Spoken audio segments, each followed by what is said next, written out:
محترم مسلمانانو هندورونو نن د 27 رمضان المبارک شپه ده، کوم ته چې ویل کېږي شب قدر. نو هم تاسو نن دا وظیفه وکئ انشاءالله العزیز. الله پاک به د دې شپې په برکت باندې ستاسو هر قسمه مسله دا به ختمه کړي. یاد ساتئ محترمو، شب قدر دا به کلی دغه رنګې د شب قدر علامات څه دي؟ انشاءالله العزیز دواړه خبرې او سره د وظیفې زه تاسو ته وایم چې دا به کلی او دغه رنګې د هغې علامات دا به صحیح په حدیثو د هغې څه ذکر راغلی دی. نبی کریم صلی الله علیه و آله وسلم وایي چې زه راووتم، د دې لپاره راووتم چې زه دې خلکو ته د شب قدر تغین وهم چې شب قدر دا کله دی. نو بتلاها پولانو او پولان پلانکي جګړه وکړله، نو فرفع زمانه د تغین اوچت کړه شو. نبی علیہ السلام وایي چې کوم تغین ماته راکړی چې هلکه دا 21مه شپه ده یا 23 ته یا 25 ته یا 27 ته یا 29 ته، نو دغه تغین زمانه اوچت کړه شو. بیا نبی علیہ السلام وایي تاسو یې تلاش کړئ په 21 کې، په 23 25 27 شپه او دغه رنګې یو کم 30مه کومه شپه ده 29 دغه شپه تلاش کړئ.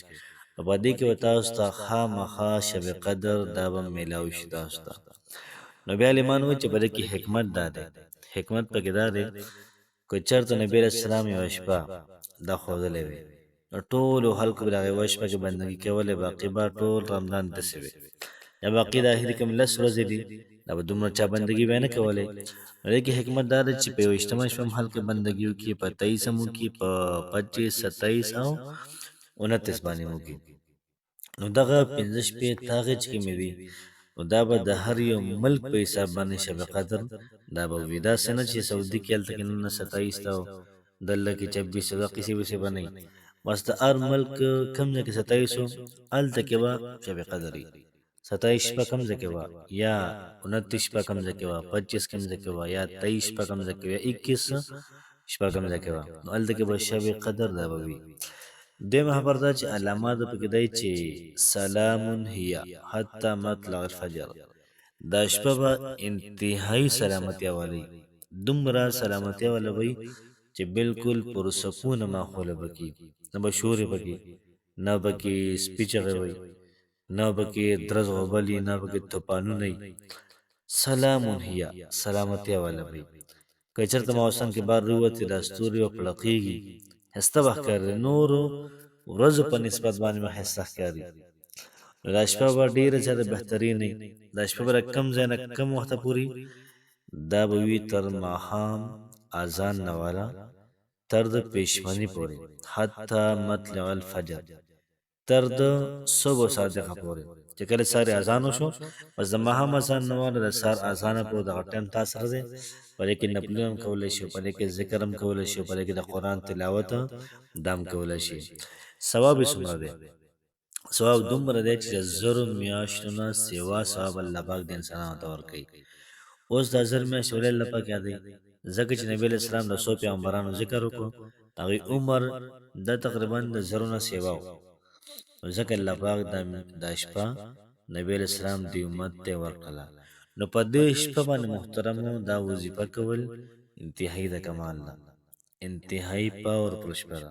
نو په دې کې دا داسې وظیفه ده چې الله پاک پې د حضرت یونس علیه السلام محترمو کار پې کړی و. یونس علیه السلام د مۍ په هیټه کې دا وظیفه یې وکړله، الله پاک د مۍ د هیټ نه دی راویستو. کوشش وکړئ، انتهایی مختصره وظیفه ده، انتهایی شان ده. نو که تاسو دغه وظیفه وکړه په دې شپه باندې انشاءالله الله پاک به ستا هر قسمه حاجت پوره کړي او ستا به هر قسم مسله دا به ختمه کړي. وظیفې ترتیب او طریقه کار داسې دی، تاسو به یو شپېرې درود ابراهیمي ووایئ کوم چې د مانځه درود شریف دی، او بیا به د هغې نه بعد 314 شپېرې تاسو دا کلمات ووایئ لا اله الا انت سبحانك انی کنت من الظالمین. دا به تاسو ووایئ او بیا به د هغې نه بعد لاسونه راکاږئ په مخ باندې، او بیا به د هغې نه بعد تاسو دعا وکئ هم مزیداره. نو چې کله دې وظیفه وکړله نو د هغې نه بعد به ته بیا درود شریف وي، دعا به وکړي او د هغې نه بعد مخ باندې لاس او راکاږي. او چې کم دی امید و کم دی مطلب و مقصد و دا به ذهن کې ساتي. انشاءالله العزیز الله پاک به ستا مسله حل کوي. او داسې وسیله هم پکې نیولی شي. یا الله پاک څنګه ته وظیفه قبوله کړه ده د حضرت یونس علیه السلام د مۍ په هیټه کې و په دریو تیارو کې و. یا الله پاک زم په تیارو کې یم، ما ته دا مسله ده دا مسله ده دا مسله ده، زما تمام مسلې حل کړه یا تمام حاجتونه دا پوره کړه. که بیمار یې، که دولت په کار دی، که حاجت دی، که ارمان دی، که امید دی، چې سم دی دغه وکړه. انشاءالله العزیز انشاءالله الله پاک په ذات باندې کلک یقین ساتئ. الله پاک استاسو هر قسم مسله دا به ختمه کړي. او د ثواب په نیت باندې دا ویډیو مخکې هم شیر کړئ چې مخکې څومره کسان د هغوی هم په دغه شپه باندې دا نوافل دا وکړي، یا هغوی هم په دغه شپه باندې دا وظیفه وکړي. انشاءالله العزیز ډېره زیاته فایده دا ورته میلاویږي. الله پاک هم خوشحال آباد ساته. السلام علیکم ورحمة الله